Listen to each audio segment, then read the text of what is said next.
This is the Crypto Hipster Podcast. This is not a traditional interview show. These are perspective-driven conversations with founders, builders, and independent creators shaping what comes next. We go beyond headlines, beyond hype, and beyond price to explore ownership, freedom, and opportunity in the digital economy, where builders talk freedom, not price. Welcome to the Crypto Hipster Podcast. Today, I'm joined by Simon Mach from My Crypto Paradise. Most people who come through this show, have built companies, have built protocols or products or communities. Simon took a different path, right? You instead of creating those things, instead of creating noise, you actually created something. You created an album. That's right, yeah. So that immediately got my attention because we're living through a period now where technology, finance, media, culture, they're all increasingly blending together. So today we're not going to talk about price predictions or market calls or any of that stuff or any noise. We're going to talk about creativity, discipline, psychology, and what happens when an industry starts producing its own art. So let's start off. Before My Crypto Paradise, who were you? Well, before My Crypto Paradise, actually, I have been involved in trading as well, but not crypto. Since I've been a little child, I've been very interested into markets, into graphs. I've been all about understanding psychology, how the money are flowing around the markets. Well, and then because of my friend, to be honest, at school, I've started when I was at high school, basically. My friend told me, and it was like in 2014, 2013, something like that. He taught me about Bitcoin. And that was something that absolutely changed the kind of my vision of what I wanted to be. I wanted to be a pilot, to be honest. But then I have basically started to educate myself about blockchain, about the technology. And since I have been involved in trading before, obviously I've very naturally went into trying to predict what the Bitcoin is going to do next. And so I've been learning technical analysis, etc. Well, let's fast forward a few years. Then I have understood that like technical analysis, fundamental analysis, it's very easy to learn. But if the trader wants to be long-term profitable, it's here. It's about the mindset. It's about the psychology. So I've started to involve into my trading this kind of stuff because I understood that mindset and having the right psychology is essential if you want to be a long-term profitable trader. Right. So I'm not seeing a connection yet. I'm interested in the connection. You go from pilot to trader to creating an album. What made you Yeah. become a creator, an artist? How does that work into your story here? Yeah, well, so I've been building my crypto paradise for since 2016, basically, right? So that's the team of traders we have been involved in crypto trading, and since 2016, our mission, because you know that, right? You are in the market for a very long time. You know that crypto is all about greed, about emotions. A lot of people, right, are here just to like get rich quick, right? I would say everybody wants to get rich quick, so everybody's looking forward to the next Pepe coin or the next Shiba Inu coin or the next Dogecoin. And their vision is that they will put like $1,000 in the coin, and then it will make them rich, right? They will start withdrawing thousand X on that coin, which I know it can happen, but you need to be extremely lucky, and most of the times you need to be insider, right? So in order for you to be long-term profitable in trading crypto, you actually need to have some kind of strategy. You need to have some kind of discipline, and that's what basically made me to create the album. Because since 2016, our mission is to make the crypto space more professional focused space, less emotional and more focused on risk. And that's so basically, like today is 2026. In the album there is my knowledge since 2016, right? So every single piece of music, every single song in that album is something that I wanted to repeat myself in my head. So basically it's like mantras, mantras, right? So basically, if you speak to your head some mantras, you start act like it, you start act based on it. And I'm talking about building your discipline, building your good habits. So actually we have made the album in my crypto paradise for our own traders, for them to be able to stay with the good habits. All right, so every piece of music in that album is focused on making sure that you actually will be trading with the good habits. So you have behind yourself, or in some videos, signal over noise, right? That's also one of our songs, signal over noise. How would you explain signal over noise? Like I'm really interested because I do believe that you have some kind of explanation for that, and a lot of things that are like good for business, profitable business building, are also very good for profitable long-term trading. So I would really love to hear your explanation of signal over noise. Bitcoin is driven by a lot of market narratives, right? It's like somebody comes out and says, "Hey, the price of Bitcoin is going to $1 million," and then all the media companies cover that. But what don't they cover?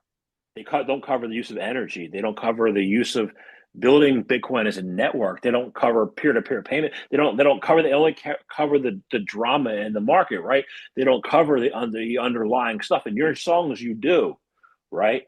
So my definition is the extra stuff that gains attention that has nothing to do with the functionality and operations of the network. To me, that's what it is. But I'm interested in also your how you see it, and then all like how do you before I get to the next question, how do you see it? How do I see it, signal over noise? Yeah. All right, in crypto perspective, or in perspective like building a business, or in Both trading perspective? Both. or all So three. all of All them. three. All right, all right. Well, I do believe that there is a lot of similarities. Okay, so there is a lot of noise, as you have said. You have said it beautifully, right? So a lot of people are trying to put attention from the core thing, right, which is the technology of Bitcoin, for example. So for me, Bitcoin was always about basically not having the third party that is watching over our transactions, right? So if I want to send you a money, we don't need to have a third party that is watching over, right? We need to have this kind of like human to human trust. So you like, I send you money, you trust me that I will send you money, and you give me some service, service.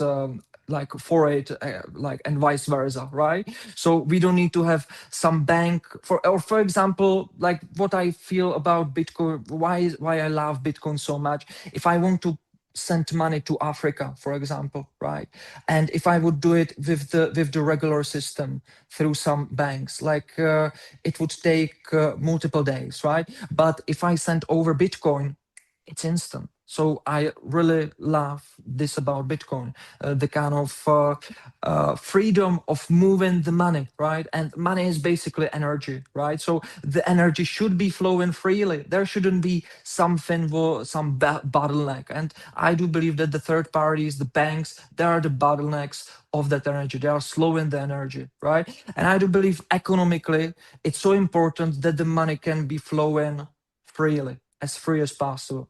So the technology is amazing. And if we go back to the signal over noise in trading, for example, so that's a lot about volatility, for example. So when you have some trading strategy, all right, uh, traders need to be able to recognize that they need to focus only on their trading strategy. But it's so hard in these times, given that you have the social media, right?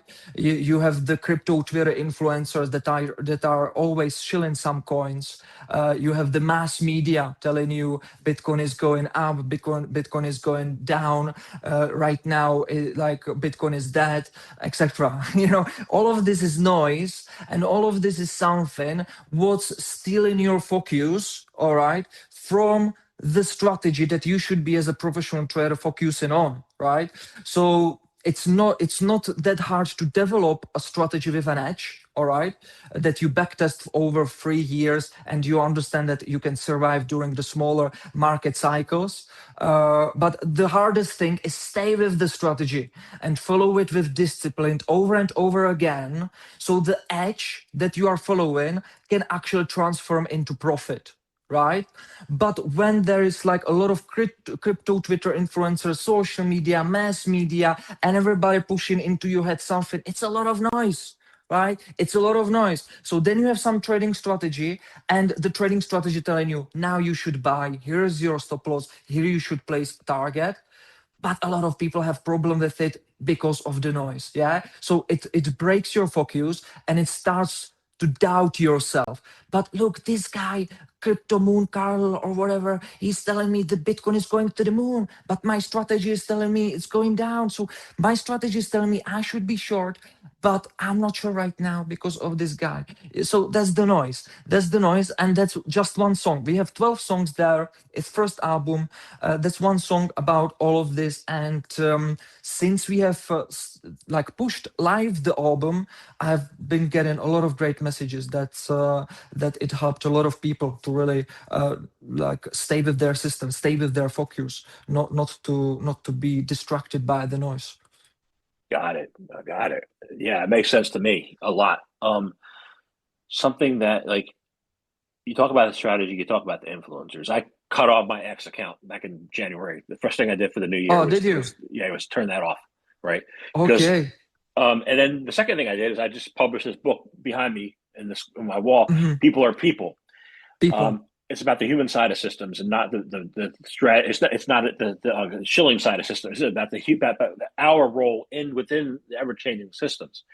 Now, in order to do that, I had to stop buying crypto for 2 months altogether. Even looking Okay. at it, I wasn't able to keep them separate. Okay, I mean, I made them separate. I wasn't able to like conflict. Like I couldn't conflict it. But you are making songs about Bitcoin while keeping a strategy. How do you do both at the same time and be able to keep on track? How do I keep a track of doing Bitcoin and working with some strategy? How do you not mix the creative side with the strategy Okay. side, keep them separate, and still be able to be successful in both? All right. When you say creative side, what do you mean by that? The music. The music. Well, the music that was just like one-time thing, right? One-time thing to because we really wanted to have something inside of the company that can help our company traders to focus on their strategy. So that was one-time thing, and it came up from the kind of struggle that I have been getting out of watching other people keep being emotional. All right, not inside of the company, but outside on Twitter, exactly, and other social media. So look, clients, they are coming to us all the time, right? And some of the we also have like a section basically with members. They can contact us, and always I'm seeing the patterns. I'm seeing the patterns. Like a lot of people, they have the strategy, they have some system built, but they say, but Simon, I'm still losing. I'm still losing. And then we go through it. I go with them through it. We have a call. I go through it, and I understand. it's always because of the psychology, the mindset, right? So I have made it like out of this kind of struggle of watching those people because I wanted to help them. And I know music is powerful, all right? And when we've been speaking about noise, there's a lot of noise, all right? There's a lot of noise in the music industry as well, right? Like a lot of people, they are listening to music that gives them nothing, just a little bit great feeling, but it's again short term, all right? And it's again in the business, it's in the trading as well, this kind of short term versus long term trade off. Yeah. So something feels good in the moment for short term, for example, junky food, right? That's really good in the short run. But in the long term, it's not beneficial, right? The same thing, music. Like you can listen to music. What's most popular right now? Hip hop, right? Hip hop. I like hip hop. I love hip hop. But I'm more like this kind of old school hip hop. The new school, that's more like, I don't know if I can say some bad words here in this podcast, but it's all about bitches, drugs, and sex and this kind of stuff, right? So it feels good to listen to it. It feels good to listen to it, but it's just a noise. It's like this kind of chewing gum to your ears, and I wanted to produce a steak. All right, a steak that is going to nurture your body, and it will actually give you something beneficial for the long term, and it actually feels good in the short run as well because we have been basically combining this kind of styles of hip hop and jazz in it. So we have tried to make it uh, listenable. So it's fun to listen as well. What hip hop artists inspired you the most? I love 50 Cent, Eminem, Tupac, Biggie. I love all of them. I really like all of them, yeah. And what I most like about them that they are real. You know, they are basically rapping about really what happened in their life, right? So they are storytellers. They are something like Shakespeare, basically.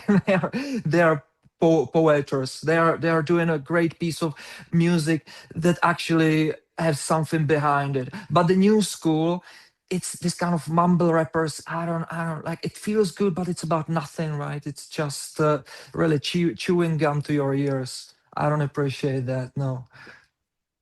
Every chapter of my new book is after a 1980s or early 90s classic rock cassette era Mhm. song. So that's why I ask about inspiration. But I want to find out also from you, like, you know, a lot of people write books or they build courses or they host podcasts, right? What can music communicate, especially about trading, that other media can't? What can music communicate other medias can't? Well, I can, because for example, I can tell you do this and this and you will be profitable, but it's boring and you will not listen. But if I put it in a music, it's going to be catchy, it's gonna stay in your mind, and you're gonna repeat it to yourself. So I can actually say in the music something that will actually stick with you thanks to the music, because I can say the same thing boring way, and you're gonna be, yeah, yeah, yeah, right, Simon, of course I know that I need to do this, right? But if I put it in the music somehow clever way, it's actually gonna stick with you. If I have done a great job, it's going to be memorable, so you're gonna repeat it to yourself, and there's much higher probability that you will actually, thanks to the music, do the stuff the music is telling you to do, right? So the music is amazing thing because it's working with vibrations and stuff, and if you're doing a great job, you can make it memorable and you can make it the way that it sticks with the person, so you can send a message much better in the music than with spoken word. Before my dad passed away in 2017, he used to say Mm. to me, "Son, build a company that is you." So what I see here is you building this album and this company that is you. So what was the moment that you realized this wasn't just a marketing ploy or project, that it was actually a company that's you? Well, the moment, because I've been basically building the company for myself, right? So in the beginning, when I wanted to get into crypto and start, when I've got into crypto and I wanted to trade the crypto, I've been looking forward to somebody to teach me about trading crypto, right? But there was nobody around. There was just these kind of shillers of meme coins. And since I have been before trading forex and also on the stock market, I wanted somebody that explains to me the kind of like the connections between those stuff. So connections between Bitcoin dominance, how it's connecting to altcoins. Basically, you can also watch how the money are flowing from other markets into crypto, etc. And I was looking forward to somebody to teach me about these kind of stuff. But everybody's just told me about buy this coin. This is going to moon, etc. Right? So I found nobody, so I needed to do it myself. So I've started to read more books about trading, and then I've started to apply the kind of tactics that I have been using in crypto into crypto. I mean, in forex into crypto trading. Yeah. And then I've been looking around, and my friends taught me, look, teach me about it, how you do this kind of stuff. So I started to build the my crypto paradise, and I've been building it basically because nobody was doing the stuff we have been doing. I've been doing. Then I've been hiring more traders to the team, and thanks to that, we have been able to help a lot of people to be profitable in trading. Got it. I looked at your song list. Some of them stick out to me. Okay, like, Mhm. and they go against all the social media influencers. You say FOMO is expensive instead of FOMO is Yeah, easy. You say yeah, trust the plan instead of trust me. You say, yeah, get rich slow. I say that. No one yeah. else says that. You say that. Execute like a pro, trust the process, right? So, with all those lessons, why do people keep repeating the same mistakes and doing the opposite of what's in your songs? Because it feels good. It feels good. It's like when you tell a child like this don't touch the candle, it's gonna burn you, right? You can tell it multiple times and the child still needs to try himself or herself to touch the fire to really feel it's gonna burn, right? So like, and one try is not enough, right? Some people need to burn themselves like 5 times, 6 times before they understand, okay, I'm not gonna be touching this candle. Right? So that's the one thing, right? Like you can tell a lot of people, look, you cannot trade like this, you cannot trade like this. You can be lucky in the short run, but in the long run you will lose money because you're going against the probabilities. You can tell people, but they will be like, yeah, yeah, yeah, and they will say, okay, I trust you, I understand you, I mean, I understand you, but still they need to burn themselves to get that feeling. So that's one thing, right? And the other thing is that it feels good. It really feels good. Like it doesn't feel good to trade boringly, right? When you trade the boring way, it's in the short run it's very uncomfortable. So you need to go against the kind of human behavior which we have like in ourselves. Usually you need to do the uncomfortable stuff, right? Going against the crowds, etc. So it doesn't feel good and it's boring and it's slow. What feels good is smashing the slot machine, right? That's very fun. That's very fun because because when you smash the slot machine, sometimes you win nothing, but sometimes you win a lot, right? And then it really goes into your brain. The kind of good chemicals start to reproduce in your brain. You start to get the dopamine, the endorphins, I don't know, these kind of great chemicals that makes you addicted, right? So it's actually addictive to doing it the wrong way because there is this kind of time of uncertainty.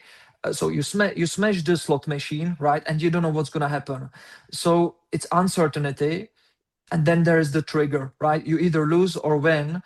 and when you win, you didn't expect, well, you expected it, but I don't know how to explain it, but basically this kind of uncertainty and then some outcome, big outcome, is creating a huge emotional effect in your body and in your mind, and that's what makes you addicted to it. Yeah, so it's addictive. That's why people do it. Yeah, I haven't touched a slot machine since 1995. I was at the casino in Atlantic City, and I dropped $100, and I went to the ATM to get more, and came back to that machine. A little old lady was at that machine. She hit the smash, and she hit the jackpot.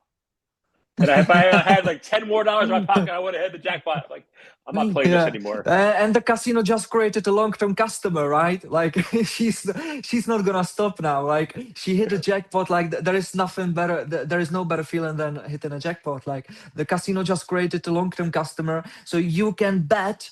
I bet she came back to the casino, and she's coming back for that exact feeling, because it feels so damn good to basically from $100 make $10,000. There is nothing like it. It feels so good, right? But the thing is that the next time she wins from $100, $10,000, she will not have the kind of same emotional reaction. That's the bad thing. All right, that's the dangerous thing, I would say. So in order for her to get the same endorphin rush, she needs to win from $100, $20,000. All right, next time. It's like these kind of junkies. All right, when you basically get a shot of I don't know, crack or something. They always say, right, the first shot is the best shot. They always said that, and there is then nothing similar. Like the second shot is not that good, the third shot is not that good. So how the OD happens, how the over how's it called, that they basically overshoot themselves, how it happens, because they need to increase the dosage in order for them to get a similar feeling of the first shot they have got, and that's how they overdose themselves, right? Because they basically get too much, because they are trying to seek the first feeling they have got during the first shot. But the next shot is never as good as the first one. And the same thing with the gamblers, right? It's never as good as the first one. So they need to go to the casino more often, bet more money with more other, because they seek the feeling. It's addictive, right? They have got hooked. The casino hooked them because of these kind of emotional principles, that basically you smash the button, there is the moment of uncertainty, then there's the outcome, and it's just a great feeling. Yeah. So what I get at is that you started off by saying that your songs were about trading, and I don't think they're about trading. Well, they could be a little bit about trading. I think they're really songs not about crypto, but they're songs about human behavior. Yeah, yeah. Psychology, human behavior, making sure that the right mindset of a professional trader is really gonna be injected in your brain, like that. Got it. Got it. So, um, one of the things that you're teaching is you're teaching discipline instead of addiction. You're teaching discipline. So, do you believe that discipline? Where does discipline come from? Is it learned or is it inherited? Where does that ability come from? No, discipline needs to be learned. All right, like discipline is definitely need to be learned. I have not been disciplined, right? I have not been disciplined. So it's about starting small. For example, starting to wake up at the same time and building from that, right? A lot of people try to be disciplined in everything at once. That's very hard. All right, so you need to start small, basically. So discipline is built, in my opinion. So you really need to work hard on achieving that. So it's about the process, learning discipline. Got it. So, what role do you think failure has played in your life? Failure, well, I had a bad relationship with failure at first. All right, so I thought when I've been failing at something, I've not been nice to myself afterwards. I've said like, "Oh, you're not good at this," etc.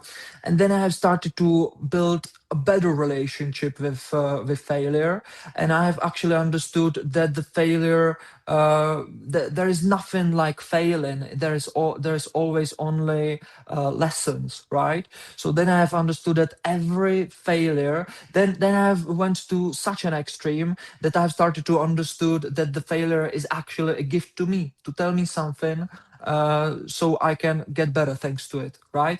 So failure for me is a lesson now, lesson that I can learn from, and it's this kind of beautiful feedback. It's a gift. Lessons. I've learned a lot of lessons in crypto, especially when like Did trading you? in. I was a Celsius customer. I had money in an old wallet that ended up being owned, and I didn't realize this, that was owned by like the Swiss Russian mafia. I lost money there. Oh, So I want to find out, like what markets have taught you about yourself. market. Well, yeah, market is a very expensive place to really try to understand yourself. So, market is going to exploit all of your bad behaviors, all of your negative, this kind of behaviors and actions that you are making. So, market is really gonna show you who you are, because market is gonna put you in a lot of pressure, right? And it's always like, I do believe that the real personality of a person is always revealed when you put that person into some crisis situation or into some high pressure situation, right?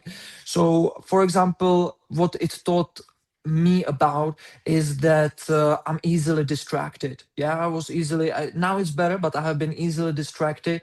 And I have been a little bit too, and also that I'm a little bit hyperactive. Yeah, so that's what market showed me. So I have been doing sometimes, like in the past, too fast decisions. Yeah, too fast decisions, or that cost me some money. And I've needed to learn that, all right, this is exactly the behavior that is losing me money. I needed to work on that behavior, and then I needed to start in my personal life to really like focus on getting rid of that bad behavior, and then it actually helped me to be more profitable in the markets as well. So I really do believe that like these kind of good traits like discipline, patience, etc. That's all of the things that are important for you to first develop in your personal life. So then you can apply them in trading. To say I'm a trader and I want to use your platform, if I listen to your album and I say, you know what, I want to learn, I want to pick out the one song that tells me the most about Simon. Which song is that, and why is that important for you? And what lesson do you want the listener of that song to listen to for to understand who you are? Yeah, my favorite song is definitely "Like a Sniper," and it's actually like you can learn a lot about me because I have not been a sniper before. All right, I have been more like a machine gun soldier with machine gun. Yeah, so the song "Like a Sniper" is all about being patient and about waiting for your perfect shot, just for the high probability shot. So a lot of people and me as well, I have been doing the thing that I've been chasing the rabbit. Basically, I've been chasing the rabbit. So I wanted the rabbit, and I have been chasing the rabbit, right? So I thought that the faster I'm gonna run, the bigger probability that I will get the rabbit, right? But I didn't understood in the beginning that the faster I'm gonna go after the rabbit, the faster the rabbit is going to run from me. Right. So then what's much better is to be like a sniper and develop this kind of law of attraction in your life, and wait for the rabbit to come to you. So how do you gonna do it? You're gonna do it by setting a trap, right? You need to set up the trap, and you need to wait for the rabbit to come to you, and then you wait just for the perfect shot, which is the highest high probability trade, and then you shot, right? So then you shoot, and sometimes you also can miss, right? But it's much less likely, than that you will actually hit the rabbit if you will just wait for the rabbit, for the perfect shot, and then you shoot, right? So like a sniper, that's the song I would listen first. That makes a lot of sense because people like to buy Bitcoin when it's 100,000 and not when it's 50. That's right. Yeah, yeah. And that's also about the crowd psychology, right? So everybody, it's again the noise. Basically, everybody telling you Bitcoin is going much higher, much higher. That's what happened in $121,000, right? So everybody was calling Bitcoin is going much higher, much higher. And if you have been watching my YouTube videos, we have been calling for the Bitcoin actually is about to start crashing from there, right? So it's about trying to understand that really there are also two entities in the market, the smart money and then the retail, right? And when you are some big entity, right, you are handling a lot of money, and in order for you to be able to distribute your bitcoins, you need somebody else to buy the bitcoin from you, right? So you actually need to cooperate with these crypto Twitter influencers, you actually need to cooperate with this mass media, because you need the liquidity to get rid of your liquidity, right? So you need to basically dump your bags without moving the market. How that's going to happen? You need to push a lot of positive news. Everybody will be buying, and you can slowly basically sell to them, right? Without moving the market that much. And then basically when people starts understanding, oh my god, it's nowhere moving, everybody starts dumping the bitcoin, it's going down, and then you can do the same thing at the bottom, right? Then you start pushing again, like the kind of noise. Again, we are at the noise that Bitcoin is going much lower, Bitcoin is dead, Bitcoin actually doesn't do anything, etc. And everybody's like, yeah, yeah, yeah, actually, Bitcoin is actually not that good, right? So everybody will start selling money, selling their Bitcoin. They believe that it's going to go lower, and that's the time for you again just to reaccumulate without moving the market, right? Because you have people to sell that are selling. They're your liquidity. You can accumulate that liquidity, and then it cycles. It's happening since 2012, right? 2014. It started all of this like manipulation. Yeah. So you and I both think that people, the regular retail person, should be able to distinguish the signals from the noise, and they can do that by listening to your album. And the immediate takeaways from by listening to your album are what? Say it again. What are the immediate takeaways that they can take so they can start to separate the signals from the noise? Well, the immediate actions that they can take to immediately start, they need to basically develop they need to close the noise, all right, and they need to start basically getting educated, all right, and it can be with my videos, it can be on with other videos, basically watching some technical analysis so they understand how to build a profitable trading system, build their profitable trading system that they backtest, and then basically follow just their own signals, right? Then their own system. And it can be like based on Elliott wave, it can be based on Wyckoff, it can be any system that once you can learn it, that will give you edge if you follow it, right? Well, and then you just need to stick with your system during the good times and during the bad times as well. And that's the thing, all right? A lot of people are looking just forward to some like indicator that will always tell them when to buy, when to sell, and it's always make them profit, right? So, but it like none of the profitable trading strategies work this way. There's always a period where you make money and then when you lose money. The key thing is that you make more when you win in and you lose less when you lose in. And you need to stick with the system. All right. You need to stick with the system basically during the good times and during the bad times as well. It's like a marriage, right? It's like a marriage. But unfortunately, a lot of people are treating their trading strategy like a one night stand. right? So they have fun with it, and then when basically there comes for another dinner, they are no longer willing to basically to go for it again. You know what I mean? So basically, that's the problem of people. They need to treat their trading strategy like a marriage, not like a one night stand. So they need to, with discipline, stick with their profitable trading system, yeah, and follow it. That's the only thing. That's the thing they need to do. And how to start? Just start watching some technical analysis or read some books, beautiful books. There is many of them. Market Wizards. I would start with Market Wizards. Got it. So no one knows what the future of Bitcoin is going to be. People hope, people make predictions. We're not going to talk about those predictions, but let's say for example, Bitcoin went to zero. Okay, Mhm, tomorrow, maybe not tomorrow, maybe in a year, 2 years, right? Say it's zero, right? But mhm. somebody picks up your album in 20 years, right? What do you hope they hear when they listen to it in 20 years from now?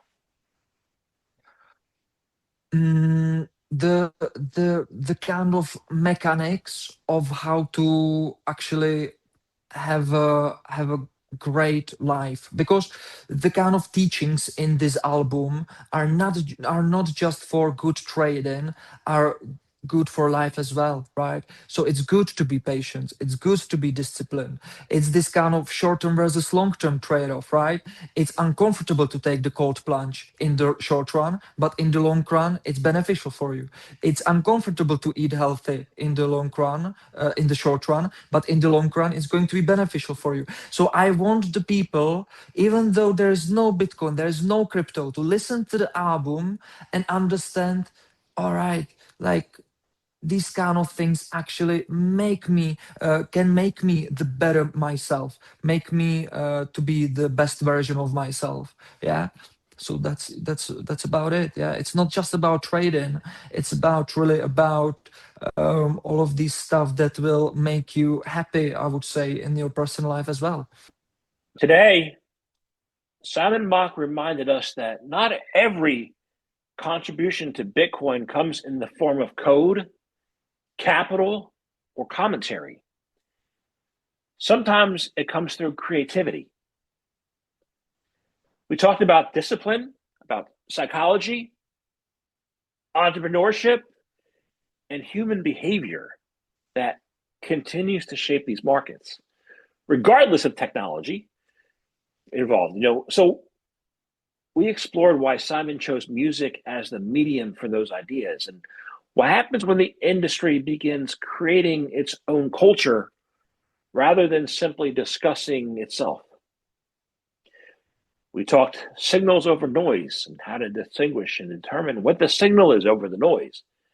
So, whether you're interested in Bitcoin, trading, entrepreneurship, the creative process itself, our conversation was a reminder that systems may evolve, but people remain at the center of every story. So I thank Simon for joining me today on the Crypto Hipster podcast. And thank you to all who tuned in to see this episode.